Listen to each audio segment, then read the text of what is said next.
जहां एक और पूरा देश और पूरी दुनिया सनातन धर्म के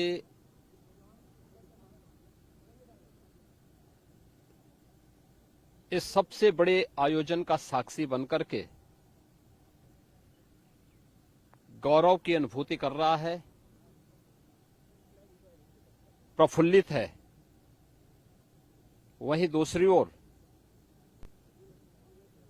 सनातन धर्म के खिलाफ सपारी लेकर के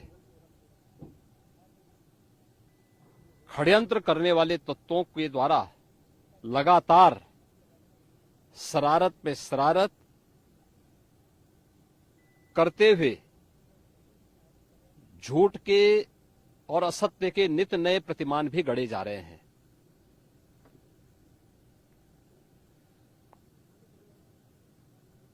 भारत के संसदीय लोकतंत्र की सबसे और सर्वोच्च संस्था देश की संसद में कांग्रेस अध्यक्ष से मल्लिकार्जुन खड़गे और समाजवादी पार्टी के अध्यक्ष श्री अखिलेश यादव का वक्तव्य इस ओर सबका ध्यान आकर्षित करता है। ये दोनों वक्तव्य न केवल इनके सनातन धर्म विरोधी चरित्र को उजागर कराता है, बल्कि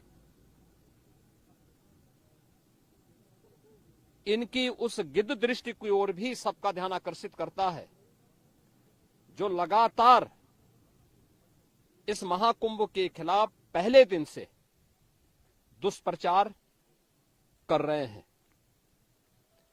इनका ये बयान न केवल सनातन धर्म पर प्रहार है, बल्कि निंदनीय भी है और शर्मनाक भी।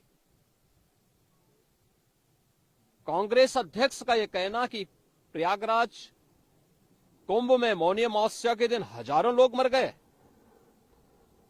हमें अफसोस होता है। एक इतना वरिष्ठ नेता, कांग्रेस देश की जो सबसे पुरानी पार्टी है, उसके अध्यक्ष से अपेक्षा की जाती है कि वो एक मर्यादित बयान देश की संसद में रखें, और इतना गुमराह करने वाला बयान, झूठ पे झूठ। ऐसे ही समाजवादी पार्टी के अध्यक्ष का बयान, एक प्रतिस्पर्धा दोनों दलों में है, कौन कितना सनातन विरोधी वक्तव्य दे सके। ये कहना कि कोई आंकड़े नहीं दिए गए, यहां से प्रशासन से जो बयान जो आंकड़े दिए गए, उन आंकड़ों को मैंने भी सबके सामने रखा।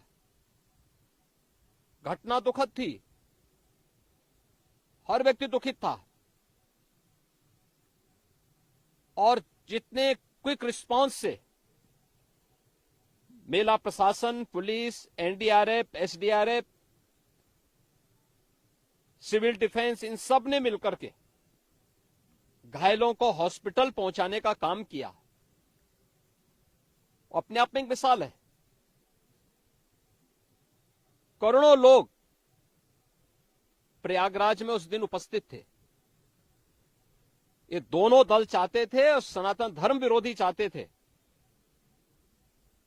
कि बड़ा हादसा हो जाए। हमारी पहली प्राथमिकता थी कि किसी भी स्थिति में इसको हम जीरो हादसे तक लेके जाएं, लेकिन दुर्भाग्यपूर्ण तरीके से एक घटना घटित हुई।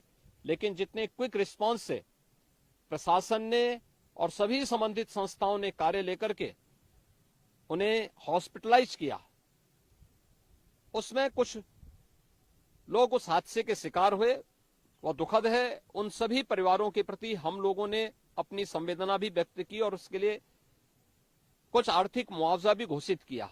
यद्यपि किसी व्यक्ति की कमी मुआवजे से नहीं हो सकती, लेकिन तब भी हम लोगों ने एक प्रयास किया, घायलों का प्रॉपर उपचार कराया। वे सभी घायल आज भी कुछ प्रयागराज मेडिकल कॉलेज में हैं, बाकी अपने परिवार के सदस्यों के साथ चले गए हैं मैंने भी, मेरे साथ मेरे मंत्रियों ने भी, प्रशासन ने भी, प्रदेश के मुख्य सचिव ने भी, प्रदेश के डीजीपी ने भी उन सभी लोगों से मुलाकात की थी। और मैं तो देखकर बहुत चौंक था कि जो लोग प्रयागराज मेडिकल कॉलेज में भर्ती थे, जब मेरी उनसे बातचीत हो रही थी तो उनमें से सभी लोग ये कहा, उनके द्वारा कहा जा रहा, साहब व्यवस्था में खामी नहीं, लेकिन हमारी किस्मत है या फिर ऐसी स्थिति पैदा हुई। और उनके सभी पहलुओं को लेकर के सरकार भी जांच करा रही है और उसके लिए एक न्यायिक कमीशन भी हमने तत्काल गठित किया। लेकिन हमारी पहली प्राथमिकता थी कि जो ये लगभग 8 से 9 करोड़ लोग प्रयागराज में उपस्थित हैं, इन्हें सुरक्षित उनके घरों के लिए वापस भेजना। इन दोनों दलों और सनातन धर्म विरोधी उन सभी लोगों के वक्तव्य, जो लोग ये गुमराह करने वाले वक्तव्य दे रहे हैं कि लाखों लोगों ने स्नान नहीं किया, सरासर गुमराह करने वाला है। ये वक्तव्य देना कि कोई अमृत स्नान या साय स्नान नहीं हुआ, ये भी गुमराह करने वाला वक्तव्य है और सनातन धर्म की अवमानना ही नहीं, बदनाम करने की साजिश का एक हिस्सा है। कोई परंपरा बाधित नहीं हुई। मौनी अमावस्या का स्नान पहले दिन सायकाल 7:30 बजे से प्रारंभ हो गया था और अगले दिन पूरे दिन भर देर सायकाल तक मौनी अमावस्या का मुहूर्त था। स्वाभाविक रूप से अखाड़ों ने हादसे के तत्काल बाद मेला प्राधिकरण के साथ बातचीत करके अपने स्नान को स्थगित किया था कुछ देर के लिए। और फिर जब मेरी उनसे बातचीत हुई दोपहर के बाद, सभी अखाड़े और पूज्य संतजन, आचार्य महामंडलेश्वर, वे इस स्नान का हिस्सा बने और वही परंपरागत तरीके से सभी स्नान भी हुए। इस महाकुंभ में 3 अमृत स्नान थे, मकर संक्रांति, मौनी अमावस्या और बसंत पंचमी। इन तीनों में अमृत स्नान हुए जिसमें सभी अखाड़े भागीदार बने। पौष पूर्णिमा से आयोजन प्रारंभ हुआ।